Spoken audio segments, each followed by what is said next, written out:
तो स्वागत है आपका अपने ही YouTube channel tech ITI plus पे।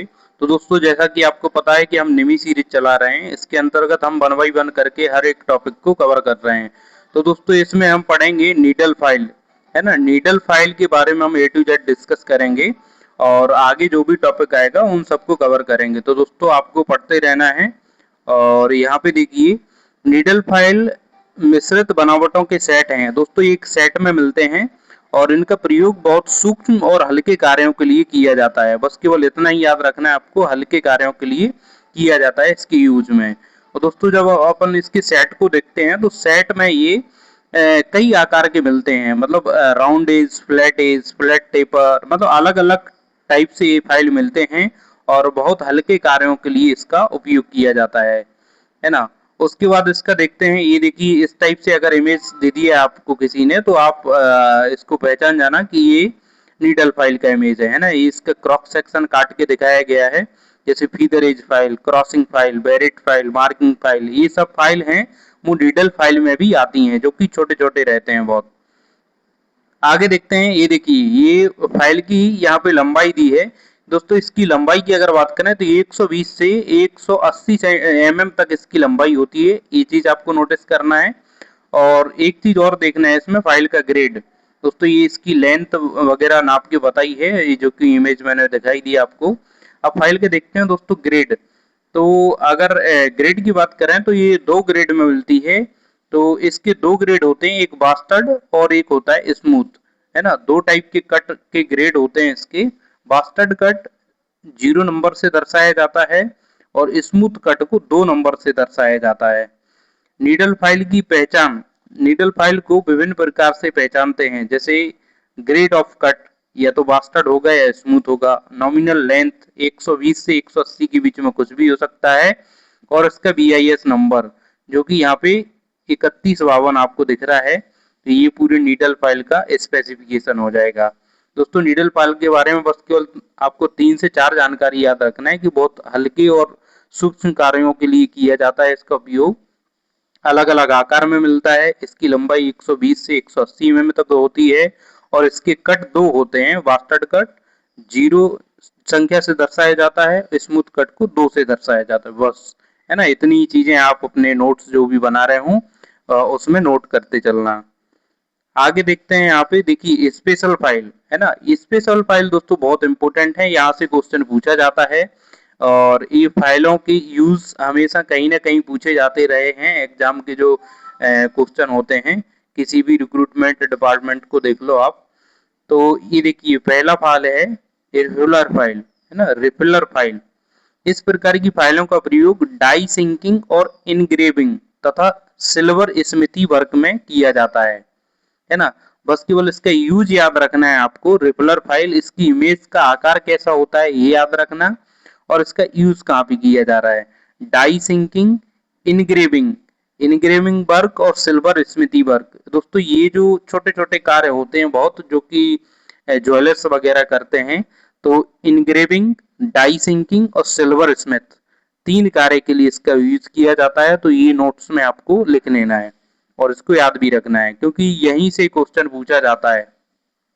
आगे देखते हैं दोस्तों, यहाँ पे ये देखिए ये इसका इमेज याद रखना आप कि ये जो रिपलर फाइल है, ये देखिए ये रिपलर फाइल के तीनों इमेज दिए हैं। ये कट करके क्रॉस सेक्शन दिखाया गया है। ये यहाँ पे हाफ राउंड फाइल है, ये ट्रायंगुलर फाइल है, पहली वाला स्क्वायर फाइल है ना। अब उसके बाद ये दूसरे नंबर का फाइल है मिल सॉ फाइल। फ्लैट तथा स्क्वायर व गोलाकार किनारों की होती है। ये फाइल लकड़ी के कार्यों में प्रयोग होने वाली फाइल्स के दांतों को शार्प करने के लिए प्रयोग होती है तथा सिंगल कट होती है। दोस्तों, ये जो मिल्स ऑफ फाइल है हमेशा सिंगल कट फाइल होती है। मतलब इसमें सिंगल कट होता है, डबल कट नहीं होता है, जैसे कि इमेज में आपको देखने को मिल रहा है। और इसका प्रयोग देखना है, इसका इसका प्रयोग किया जाता है जो मिल सॉ, मतलब जो लकड़ी को काटने के लिए जो आरी रहती है उसकी जो दांते होते हैं उनको शार्प करने के लिए मिल सॉ फाइल का यूज करते हैं। बस केवल इतना ही याद रखना है आपको, है ना। आगे देखते हैं दोस्तों क्रॉसिंग फाइल। ये क्रॉसिंग फाइल, ये देखिए तीसरे नंबर का है। ये फाइल आधे घुमाव, मतलब हाफ राउंड फाइल वाली जगहों पे प्रयोग होती है, जहाँ पे हाफ राउंड फाइल का यूज करना है। देखिए इस फाइल की विशेषता की अगर बात करें तो इसकी स्पेशलिटी ये है कि इस फाइल के जैसे मान लीजिए कर्वेचर हैं, दोनों साइड कर्व है ना, ये कर्व है तो एक कर्व है इसका आकार अलग है और दूसरे कर्व का आकार अलग है थोड़ा सा, यानी कि कर्वेचर में अंतर होता है, इसलिए इसको फिशबैक फाइल के नाम से भी जाना जाता है। दोस्तों ये इंपॉर्टेंट है, कई बार पूछा गया है कि किस फाइल को फिशबैक फाइल के नाम से भी जाना जाता है, तो ये हमारी क्रॉसिंग फाइल हो जाएगी, है ना। उसके बाद आपको इमेज याद रखना है, अच्छे से देख लीजिए, इमेज भी एग्जाम में पूछी जाती है, तो इमेज को आपको ध्यान रखना है। बाकी आगे देखते हैं यहाँ पे बैरेट फाइल, है ना, ये देखिए बैरेट फाइल। इस प्रकार इस फाइल पर एक समतल तथा ट्रायंगुलर मतलब तिकोना फेस तथा चौड़े फेस पर केवल दांते होते हैं और ये किनारे को शार्प करने के लिए प्रयोग किया जाता है। दोस्तों ये जो जैसे मान लीजिए ये ट्रायंगुलर फाइल है, इस ट्रायंगुलर फाइल के ये जो दोनों फेस हैं, ये जो ऊपर दिख रहे हैं आपको, इनको मैं एकदम प्लेन रख दूं, इस पे दांते ना काटूं, केवल निचले फेस पर ही दांते काट दूं, तो इसको बोलेंगे हम बैरेट फाइल। इसका प्रयोग करते हैं जहां पे हम किसी कॉर्नर को शार्प वगैरह करना है, तो शार्प करने के लिए बैरेट फाइल का यूज किया जाता है। दोस्तों एकदम यहाँ से लाइन उठा के क्वेश्चन पूछता है कि किस फाइल के दोनों जो फेस हैं वो प्लेन रहते हैं और एक चौड़े फेस पर दांते कटे होते हैं, तो आपको लगाना है बैरेट फाइल, है ना, चौड़े फेस पर केवल दांते कटे होते हैं और इसका प्रयोग कहाँ पे किया जाता है, कॉर्नर को शार्प करने के लिए, है ना। बस केवल 3 क्वेश्चन इससे बनते हैं, तो आपको ये चीज नोट कर लेना है। आगे देखते हैं, ये देखिए यहाँ पे ये फाइल है टिंकर फाइल, है ना। टिंकर्स फाइल का प्रयोग कहाँ पे करते हैं दोस्तों, इसका केवल यूज आपको याद रखना है और इमेज, है ना, यूज और इमेज से ही क्वेश्चन बनते हैं दोस्तों, इससे स्पेशल फाइल से मैं अपना आपको पर्सनली एक्सपीरियंस बता रहा हूँ। ये फाइल चौकोर आकार की होती है, जिसके केवल नीचे वाले चौड़े फेस पर दांते कटे होते हैं, ये बहुत बड़ी होती है दोस्तों। ये केवल निचले फेस पर इसके ये देखिए टीथ देखने को मिल रहे हैं आपको, और इसके ऊपर वाले हिस्से पर ये जो हैंडल लगा दिया है यहाँ पे, इसमें नहीं लगा है, ये बॉटम से दिखाया है, ये वाला इमेज बॉटम से दिखाया है, ये टॉप से, तो ये हैंडल फिक्स कर दिया। इसका प्रयोग जो ऑटोमोबाइल की बॉडी है उनकी टिंकरिंग के बाद हमको फिनिशिंग करना है। देखिए टिंकरिंग करने के पश्चात उसकी अगर फिनिशिंग करना है तब हम टिंकर्स फाइल का यूज करेंगे, है ना दोस्तों। तो बस इतना ही पूछा जाता है इस फाइल से। आगे देखते हैं रोटरी फाइल। ये देखिए रोटरी फाइल, ये रोटरी फाइल की इमेज को भी आपको याद रखना है, यहाँ से इमेज से भी क्वेश्चन पूछे गए हैं। तो इन फाइलों में एक घुमावदार शंख होता है, यह एक विशेष प्रकार की मशीन जिस पर पोर्टेबल मोटर तथा फ्लेक्सिबल सॉफ्ट द्वारा चलाई जाती है। इस प्रकार फाइल्स का प्रयोग डाई सिंकिंग तथा मोल्ड वर्किंग के लिए, दोस्तों ये यूज कई बार पूछा गया है इससे कि डाई सिंकिंग और मोल्ड वर्किंग के लिए जो फाइल यूज होती है वो कौन सी फाइल है, रोटरी फाइल, है ना, रोटरी फाइल का यूज होता है। और दोस्तों एक चीज और पूछी जाती है यहाँ से कि किस फाइल का प्रयोग एक फ्लेक्सिबल सॉफ्ट पर बांध कर करते हैं, तो हमारी रोटरी फाइल हो जाएगी, है ना। और आपको ये याद रखना है इमेज इसका, ये नहीं भूलना है। आगे देखते हैं दोस्तों, ये देखिए इमेज है, अलग अलग शेप में बनाई जाती है रोटरी फाइल, तो ये इसकी यहाँ पे इमेज आपको देखने को मिल रही है। आगे देखते हैं दोस्तों मशीन फाइल्स। दोस्तों ये मशीन फाइल का एक चीज सबसे ज्यादा पूछी जाती है, वो मैं बिना पढ़े बताता हूँ। ये मशीन फाइल्स का पूछा जाता है कि इसमें सिंगल कट होते हैं दांते या डबल कट, तो दोस्तों मशीन फाइल है वो हमेशा डबल कट में बनाई जाती है ना, डबल कट में। जो मशीन फाइल हमेशा आपको डबल कट में देखने को मिलेगी। तो देखिए इस पे क्या लिखा है, मशीन फाइल डबल कट होती है जिसका जिसको फाइलिंग मशीन पर होल्ड करके तथा हॉल तथा प्रोजेक्शन हेतु, मतलब मशीनिंग जो वर्क हो रहा है उस पे हमको कुछ भी काम करना है, जैसे डाई सिंकिंग है, अदर टूल रूम प्रयोग के लिए इसका यूज कर रहे हैं, है ना। ये यूज है, यहाँ से क्वेश्चन बिल्कुल लाइन बाय लाइन उठता है।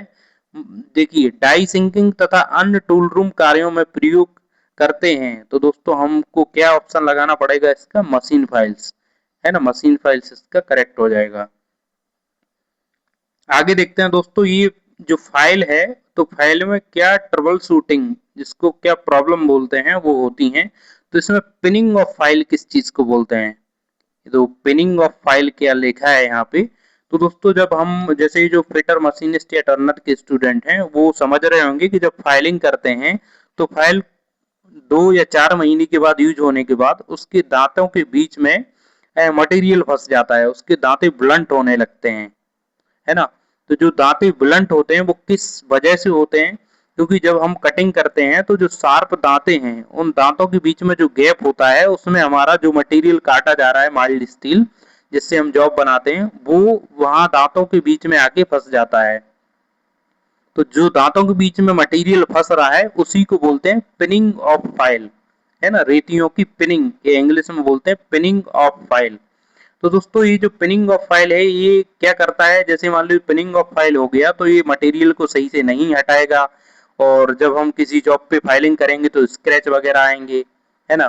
तो इसको दूर करने के लिए हम क्या करते हैं, जैसे मान लीजिए ये फाइल है, तो दोस्तों ये फाइल के पिनिंग, जो कि मटेरियल इनके दांतों के बीच में भर गया है, उसको हटाने के लिए फाइल कार्ड का इस्तेमाल करते हैं।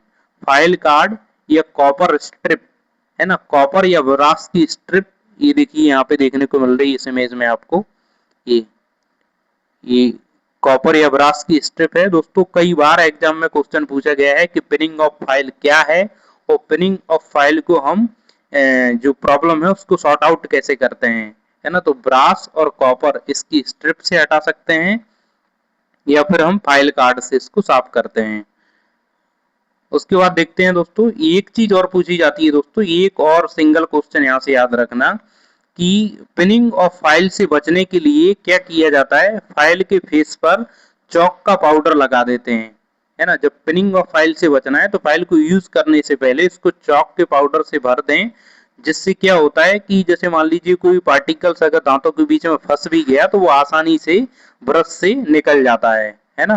तो इसलिए जो फेस है उस पर हम क्या करते हैं, चौक का लेप कर देते हैं, है ना। तो ये पिनिंग ऑफ फाइल्स से 4 से 5 क्वेश्चन पूछे जाते हैं जो कि मैंने आपको बता दिए, बस यही इंपॉर्टेंट है।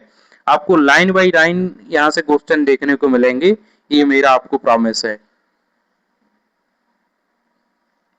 आगे देखते हैं, ये देखिए केयर एंड मेंटेनेंस। तो केयर एंड मेंटेनेंस में कुछ नहीं है, फाइल को हम हथौड़े की तरह यूज नहीं करना चाहिए, फाइल को कैसे चलाना चाहिए, बस ये केयर एंड मेंटेनेंस में। तो ये एग्जाम ओरिएंटेड चीज नहीं है दोस्तों। जो कॉन्वेक्सिटी ऑफ फाइल, ये यहाँ से भी पूछा जाता है, कॉन्वेक्सिटी ऑफ फाइल क्या है? तो दोस्तों आपने जब फाइल देखा होगा हाथ में लेके, तो फाइल, जैसे मान लीजिए फाइल है तो फाइल की थिकनेस की अगर बात करें तो बीच में थोड़ी सी मोटी होती है ना। बीच में फाइल थोड़ी सी मोटी होती है और किनारों पे पतली होती है, इसी को बोलते हैं कॉन्वेक्सिटी ऑफ फाइल, है ना। ये बाई डिफॉल्ट आ जाती है, जैसे हम फाइल को बहुत हार्ड करना पड़ता है, क्योंकि जब किसी दूसरे एक मटेरियल को हमको हटाना है तो उसके लिए जो टूल यूज कर रहे हैं वो बहुत हार्ड होना चाहिए। तो हार्डनिंग करने के पश्चात जब हम टेम्परिंग करते हैं तो टेम्परिंग के टाइम पे ये कॉन्वेक्सिटी ऑफ फाइल, ये बीच में ये थोड़ा सा कॉन्वेक्स या उत्तलता है ये आ जाती है, इसको बोलते हैं कॉन्वेक्सिटी ऑफ फाइल, है ना। तो ये आपको याद रखना है, कॉन्वेक्सिटी ऑफ फाइल। उसके बाद देखते हैं दोस्तों, ये मेजरमेंट ऑफ एंगल। दोस्तों ये एंगल का मेजरमेंट है, किस टाइप से करते हैं? तो ये तो यहाँ पे ये बोला गया कोणीय पूरे वृत्त में 360 डिग्री भागों में बांट दिया जाता है ना। एक सर्किल है मान लीजिए, तो आपको पता ही है कि सर्किल को जो आंतरिक कोण है टोटल कितना रहता है, 360 डिग्री। अगर हाफ सर्किल की बात करें तो 2 से भाग दे देंगे, मतलब 180 डिग्री, है ना। हाफ सर्किल 180 डिग्री का होगा। 1/4 की बात करें अगर, जैसे 1/4 मतलब 1/4 हिस्सा कितना होगा, उसका 90 डिग्री होगा उसका आंतरिक एंगल, है ना। तो ये यहाँ पे बताने की कोशिश करी है इन्होंने। और दूसरा यहाँ पे यूनिट बताया है, ये देखिए, प्रिसाइज कोणीय मापन के लिए एक अंश को पुनः 60 समान भागों में बांटा जाता है, इसका एक भाग 1 मिनट का होता है, मतलब 1 degree is equal to 60 minute, है ना। 1 डिग्री में कितने होते हैं, 60 मिनट, है ना। और आपको पता ही है कि 1 मिनट में अगर बात करें तो कितने होते हैं, 60 सेकंड, है ना, तो यूनिट कन्वर्जन का है। और दोस्तों ये मिनट का सिंबल देख रहे हो आप, यहाँ पे ये दिख रहा है, और सेकंड का ये, है ना, तो ये सिंबल भी आपको याद रखना है। ये आप भी दोस्तों ये बचपन से यूज करते आ रहे हैं, प्रोटेक्टर बोलते हैं जिसको हिंदी में चांदा बोलते हैं, है ना। तो ये 180 डिग्री, देखिए हाफ सर्कल है, और इसको 0 से लेके 180 डिग्री तक, एक एक डिग्री के गैप में यहाँ पे पूरा, ये देखिए, है ना, 10-10 डिग्री, ये यहाँ पे अगर बात करें 10 डिग्री हो जाएगा ये एंगल, ये 20 डिग्री हो जाएगा, 30 डिग्री, इस टाइप से पूरा 180 डिग्री तक इसको बांट दिया है। ये देखिए यूनिट कन्वर्जन का मैंने आपको बता ही दिया कि एक डिग्री में 60 मिनट होते हैं, एक मिनट में 60 सेकंड होते हैं, है ना। उसके बाद एंगुलर मेजरमेंट्स, एंगुलर मेजरमेंट्स की अगर बात करें तो ये किस किस चीज से हम कर सकते हैं, ये दोस्तों, ये एंगुलर मेजरमेंट्स के लिए बेवल गेज, है ना, bevel gauge, universal bevel gauge और बेवल प्रोटेक्टर, है ना, बेवल प्रोटेक्टर, बेवल गेज। तो दोस्तों इसमें एक चीज पूछी जाती है, देखिए यहाँ पे आपको बेवल गेज ये इमेज में देखने को मिल रहा है, और यूनिवर्सल बेवल गेज, तो इनमें सिर्फ अंतर इतना होता है कि बेवल गेज में केवल 2 ही ब्लेड होते हैं इसके, और यूनिवर्सल बेवल गेज में एक और एडिशनल क्या बोलते हैं स्टॉक इसमें जोड़ दिया जाता है ना, जो कि स्टॉक के जैसा काम करता है ना, तो ये यूनिवर्सल बेवल गेज हो जाएगा। इमेज भी दोस्तों पूछी जाती है, तो आपको जो मैं बताता हूँ उसकी इमेज को भी याद रखना है। जैसे बेबिल है तो बेबिल गेज की इस टाइप से रहती है, यूनिवर्सल बेबिल गेज में एक और ब्लेड इसमें जो कि स्टॉक का काम करती है, जिसपे वर्कपीस को रख के हम माप ले सकते हैं। ये देखिए दोस्तों बेवल प्रोटेक्टर यहाँ पे देखने को मिल रहा है हमको। बेवल प्रोटेक्टर कोणीय मापन का प्रत्यक्ष यंत्र है दोस्तों, ये डायरेक्ट रीडिंग देता है, आपको पता ही है कि इस पे ग्रेजुएशन है, ये 0 से लेके 180 डिग्री तक, है ना, तो ये डायरेक्ट मेजरमेंट है ना, इसमें 0 से 180 तक के अंश ग्रेजुएट बने होते हैं। इस यंत्र का इस्तेमाल करते हुए 1 डिग्री की परिशुद्धता में माप लिया जा सकता है। दोस्तों यहाँ पे अगर आपको क्वेश्चन में पूछा जाए कि बेवल प्रोटेक्टर का लीस्ट काउंट कितना होता है, तो आपको 1 डिग्री बताना है ना, 1 डिग्री के प्रिसीजन में इससे हम कोई भी डायरेक्ट मेजरमेंट कर सकते हैं, है ना, इस टाइप से ये देखने को मिलता है। आपको इमेज भी माइंड में रखना है, क्योंकि इमेज भी एग्जामिनर कई बार पूछ लेता है। दोस्तों आगे बात करते हैं ये बेवल गेज। दोस्तों ये बेवल गेज है, ये बेवल गेज का प्रयोग करते हैं हम इनडायरेक्ट मेजरमेंट में, मतलब कोई वर्कपीस है, जैसे मान लीजिए ये वर्कपीस है मेरा इस टाइप से, है ना, तो ये जो एंगल है यहाँ पे थीटा डिग्री, इसको हम मेजर कर लेंगे बेवल गेज में, जैसे कि यहाँ पे आपको देखने को मिल रहा होगा। ये बेवल गेज में मेजरमेंट कर लिया, फिर इसको क्या करना पड़ता है, हम प्रोटेक्टर की सहायता से इसको चेक करते हैं कि उसकी वैल्यू कितनी है। तो इसलिए ये क्या है, एक अप्रत्यक्ष कोणीय मापी यंत्र है, मतलब डायरेक्ट रीडिंग नहीं दे रहा है, इनडायरेक्ट रीडिंग दे रहा है। पहले तो इसमें वैल्यू हम इसकी भरते हैं, उसके बाद इसकी वैल्यू जो हमने सेट की उसको हम बेवल प्रोटेक्टर पे चेक करते हैं कि इसकी वैल्यू कितनी है, इसलिए क्या हो जाता है इनडायरेक्ट मेजरिंग इंस्ट्रूमेंट। तो केवल यही चीज पूछी जाती है कि बेवल गेज क्या है, इनडायरेक्ट कोणीय मापन यंत्र, है ना, तो ये केवल एक ही चीज इससे पूछी जाएगी। और दोस्तों ये यूनिवर्सल बेवल गेज है, देखिए यूनिवर्सल बेवल गेज में एक अतिरिक्त ब्लेड होता है, यह उन कोणों को मापने में सहायता करता है जिन्हें साधारण बेवल गेज से नहीं चेक किया जा सकता। दोस्तों जो साधारण बेवल गेज से चेक नहीं कर सकते उनको हम किससे करते हैं, यूनिवर्सल बेवल गेज, जिसमें कि एक ब्लेड एक्स्ट्रा डी होती है जो कि स्टॉक का कार्य करती है, जिसपे हम वर्कपीस को रख के माप सकते हैं, है ना। दोस्तों आगे देखते हैं, ये देखिए कॉम्बिनेशन सेट और पढ़ेंगे। कॉम्बिनेशन सेट का यूज भी हम एंगल को चेक करने के लिए भी कर सकते हैं, हम किसी राउंड बार है उसका सेंटर निकालना है उसके लिए चेक कर सकते हैं, और दोस्तों कोणीय मेजरमेंट भी कर सकते हैं। यहाँ पे हम देखेंगे ये बेवल क्या बोलते हैं कॉम्बिनेशन सेट, है ना, कॉम्बिनेशन सेट, ये इमेज में आपको देखने को मिल रहा है, इसको बोलते हैं कॉम्बिनेशन सेट। कॉम्बिनेशन सेट विभिन्न प्रकार के कार्यों में प्रयोग किए जाते हैं, जैसे लेआउट कार्य के लिए, कोण मापन एवं जांच, है ना, लेआउट मतलब मार्किंग का कार्य, कोणों की जांच करने के लिए, है ना। तो इसके 3 हेड होते हैं दोस्तों, एक बीम पर 3 हेड लगे होते हैं। जैसे कॉम्बिनेशन सेट ये यहाँ पे देखने को मिल रहा है आपको। तो इसमें जो बीच वाला है इसको बोलते हैं प्रोटेक्टर हेड, और दोस्तों ये जो देखने को मिल रहा है आपको इसको बोलते हैं स्क्वायर हेड, और दोस्तों ये जो इधर आपको देखने को मिल रहा है इसको बोलते हैं सेंटर हेड। और जो पूरी बीम यहाँ से यहाँ तक देखने को मिल रही है जिसपे तीनों हेड माउंट किए हुए हैं उसको बोलते हैं रूल, है ना, रूल। स्टील रूल टाइप से ही है, ये रूल बोलते हैं, इस पे पूरी ग्रेजुएशन लिखी होती है। दोस्तों ये इमेज को अच्छे से देखते हैं, ये देखिए, ये है दोस्तों प्रोटेक्टर हेड, है ना। ये है सेंटर हेड जो कि यहाँ से यहाँ तक इसका एंगल रहता है 90 डिग्री। ये है दोस्तों क्या, स्क्वायर हेड, है ना। स्क्वायर हेड ये वाला एंगल की अगर बात करें तो ये वाला एंगल बनता है यहाँ पे 90 डिग्री, और दूसरा एंगल बनता है दूसरी साइड पे 45 डिग्री, है ना। तो यही चीज आगे पूछा जाएगा कि स्क्वायर हेड का यूज कहाँ पे करते हैं, जब हमको 45 डिग्री या 90 डिग्री का एंगल चेक करना हो। और एक चीज और दोस्तों, यहाँ पे स्प्रिट लेवल लिखा है, स्प्रिट लेवल लगा रहता है। तो दोस्तों आपको पता है कि स्प्रिट लेवल का यूज हमको लेबलिंग करने के लिए होता है ना। तो जब लेबलिंग करना है हमको वर्टिकल चेक करना है किसी को कि एकदम 90 डिग्री पे है कि नहीं, तो उसके लिए हमको ये स्प्रिट लेवल इसमें दिया जाता है ना। तो ये स्क्वायर हेड का यूज हुआ। आगे देखते हैं सेंटर हेड का। दोस्तों सेंटर हेड का यूज हमको 1 डिग्री की परिशुद्धता में किसी भी कोण को चेक करने के लिए यूज होता है।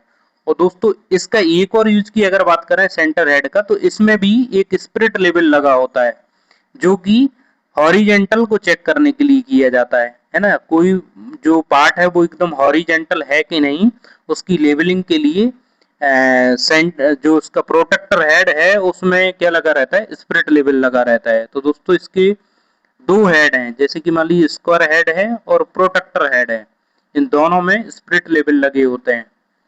और सेंटर हेड की अगर बात करें तो दोस्तों किसी राउंड बार है, राउंड बार का हमको सेंटर फाइंड आउट करना है, तो उसके लिए हम क्या यूज करेंगे, इसका सेंटर हेड, है ना। तो ये हमने इसके इस्तेमाल देखे दोस्तों, है ना। अलग अलग हेड का इस्तेमाल है, ये जो चीज मैंने बताई बस वही लिखी है, आपको केवल जो मैंने बताया वो याद रखना आप, वहीं से क्वेश्चन आपको एग्जाम में कहीं ना कहीं देखने को मिल जाएगा, है ना। तो उतनी ही चीजें आपको याद रखना है। ये देखिए ये सेंटर हेड है, यहाँ पे सेंटर हेड आपको देखने को मिल रहा है,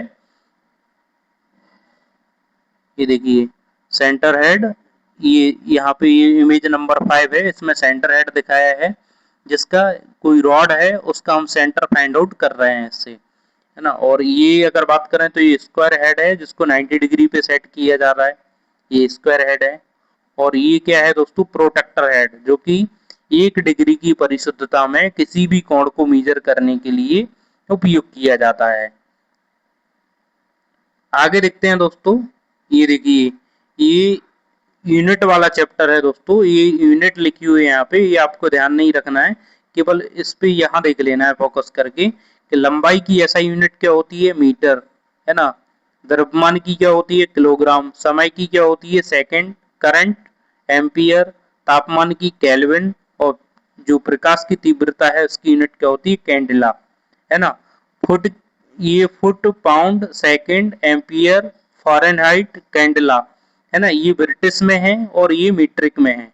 लंबाई की यूनिट मीट्रिक में फिट होती है, द्रव्यमान की पाउंड होती है, समय की सेकंड होती है, करंट की एम्पियर ही होती है, तापमान की यहाँ पे आपको फ़ारेनहाइट देखने को मिल रही है, और प्रकाश की तीव्रता कैंडेला, है ना। यूनिट से भी दोस्तों क्वेश्चन पूछे जाते हैं, तो आपको याद रखना है एक एक चीज, क्योंकि यूनिट कन्वर्जन का जो चैप्टर है वो बहुत अधिक हर एक एग्जाम में पूछा जाता है। दोस्तों आगे देखते हैं, ये देखिए अब इसमें पढ़ेंगे हम सरफेस गेज। दोस्तों जो सरफेस गेज है उसका यूज क्यों करते हैं और सरफेस गेज कितने टाइप के होते हैं वो हम इसमें डिस्कस करेंगे, है ना। दोस्तों ये तो सरफेस गेज है, ये देखिए हम यहाँ पे सरफेस गेज देखेंगे। तो सरफेस गेज सर्व साधारण चिन्हन औजारों में से एक है जिनका प्रयोग निम्नलिखित है। दोस्तों ये मार्किंग टूल है, मतलब बहुत अधिक प्रयोग किया जाता है मार्किंग के लिए, है ना। डेटम सतह के समांतर रेखाएं खींचना, मतलब मान लीजिए कोई सरफेस है, उसकी एकदम पैरेलल हमको लाइन खींचना है, तब भी सरफेस गेज का यूज करते हैं। दोस्तों इसके यूज से बहुत अधिक क्वेश्चन पूछे जाते हैं, आपको एक एक लाइन नोट कर लेना है अपने जो भी नोट्स है उसमें, कि डेटम सतह के समांतर रेखाएं खींचने के लिए किसका यूज करते हैं हम, सरफेस गेज का। मशीन पर डेटम सतह के समांतर जॉब को सेट करना है तो उसके लिए हम किसका यूज करेंगे, सरफेस गेज का, है ना दोस्तों। ये यूज है, ये देखिए यहाँ पे दूसरा यूज लिखा है, ये मशीन का टेबल है, इस पे हमको ये वर्क पीस है, तो वर्क पीस को टेबल के एकदम बिल्कुल पैरेलल फिट करना है, तो उसके लिए हमको क्या करना है, सरफेस गेज से इसको चेक करना है ना, इसकी पैरेललनेस चेक करना है तो सरफेस गेज का यूज करेंगे। दोस्तों एक और मोस्ट इम्पोर्टेंट इसका यूज ये है कि जब हम लेथ मशीन पे किसी जॉब की टर्निंग के लिए यूज करते हैं, उसको चक में बांधते हैं, तो लेथ मशीन पर जॉब को चक में बांधते समय उसको ट्रू करने के लिए जॉब एकदम बिल्कुल सेंटर में बंधा है कि नहीं बंधा है, उसके लिए भी हम सरफेस गेज का यूज करते हैं। जॉब की ऊंचाई एवं समांतरता की जांच करने एवं मशीन स्पिंडल के कॉन्सेंट्रिक जॉब को सेट करने के लिए, जो लिखा है ना कॉन्सेंट्रिक, है ना, तो कॉन्सेंट्रिक मतलब कि एकदम सेंटर हाइट पे इसको सेट करना है, बिल्कुल संकेंद्रित होना चाहिए, तो उसके लिए हमको क्या करना है, सरफेस गेज का यूज करना है। तो दोस्तों ये तीनों यूज बहुत इंपॉर्टेंट है, आपको एक एक करके इसको नोट्स में लिख लेना है, जिससे आप आगे इसको पढ़ पाओ।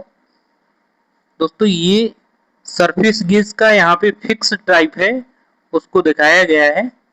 ये देखिए सरफेस गेज, सरफेस गेज में एक बेस है, ये इसका स्पिंडल है, ये इसका नट है, जैसे मान लीजिए स्क्राइबर है, इसको हम ऊपर नीचे कर सकते हैं यहाँ पे, है ना। ये स्नग वाला भाग क्या काम करता है, स्क्राइबर को होल्ड करने का काम करता है। सीधा एग्जाम में क्वेश्चन पूछा जाता है कि स्नग का क्या कार्य है, तो स्नग क्या करता है, हमारे स्क्राइबर को होल्ड करने का कार्य करता है। जो नट है, नट क्या काम करता है, ये स्क्राइबर को लॉक कर देता है, जैसे ही हम इसको टाइट करेंगे तो स्क्राइबर यहाँ पे लॉक हो जाएगा, है ना। और ये स्नग को भी लॉक करता है, ये जो लॉक नट यहाँ पे आपको देखने को मिल रहा है, तो जो स्पिंडल पर स्नग ऊपर नीचे ना जाए, इसके लिए हम इसको यहाँ पे लॉक कर देते हैं। तो ये है दोस्तों फिक्स टाइप का सरफेस गेज, है ना। जो इसके पार्ट्स हैं, बेस क्या काम करता है, बेस कहीं भी रखने का कार्य करता है ना। तो ये सब चीजें यहाँ पे देखने को मिली आपको, ये फिक्स टाइप का है। अब देखेंगे हम यूनिवर्सल टाइप का सरफेस गेज। ये देखिए यूनिवर्सल टाइप का सरफेस गेज, यहाँ पे ये लिखा है यूनिवर्सल सरफेस गेज, इसमें निम्नलिखित अतिरिक्त विशेषताएं होती हैं, मतलब जो फिक्स टाइप सरफेस गेज है उसके अतिरिक्त स्पिंडल किसी भी दिशा में व्यवस्थित की जा सकती है, परिष्कृत मतलब फिनिश्ड बारीक समायोजन शीघ्रता से किया जा सकता है, मतलब बहुत फाइन हमको एडजस्टमेंट करना है तो हम आसानी से कर सकते हैं।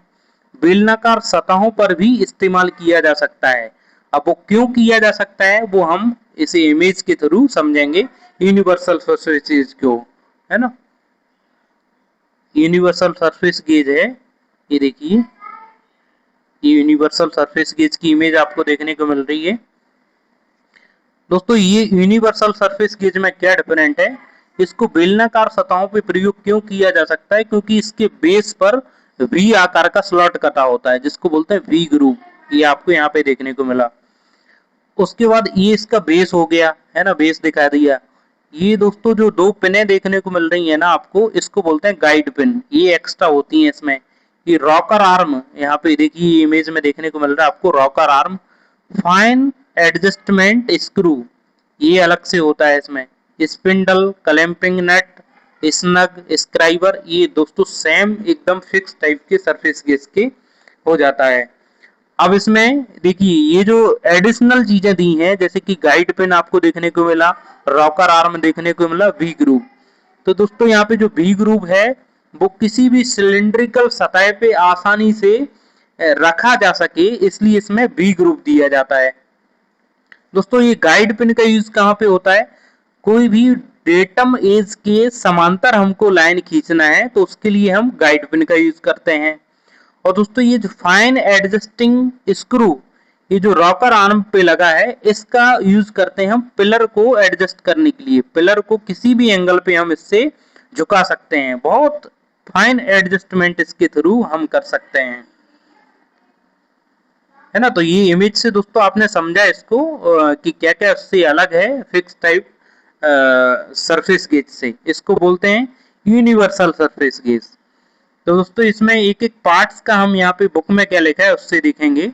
ये देखिए यहाँ पे रॉकर आर्म का यूज दिया है। ये देखिए रॉकर आर्म आपको यहाँ देखने को मिल रहा है ना, ये रॉकर आर्म में एरो बना दे रहा हूँ। ये रॉकर आर्म है। रॉकर आर्म बेस से एक स्प्रिंग तथा फाइन एडजस्टमेंट स्क्रू से जुड़ा होता है, जो कि सूक्ष्म समायोजन, बहुत फाइन एडजस्टमेंट के लिए यूज किया जाता है, जैसे कि मैंने आपको बता दिया है।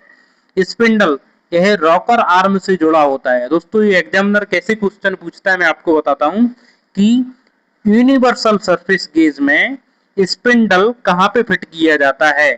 तो आपको क्या क्वेश्चन आंसर क्या लगाना है, रॉकर आर्म पे। स्क्राइबर का क्या काम है, देखिए स्क्राइबर एक स्नग तथा क्लैंपिंग नट की मदद से स्पिंडल पर किसी भी जगह पे क्लैंप किया जा सकता है।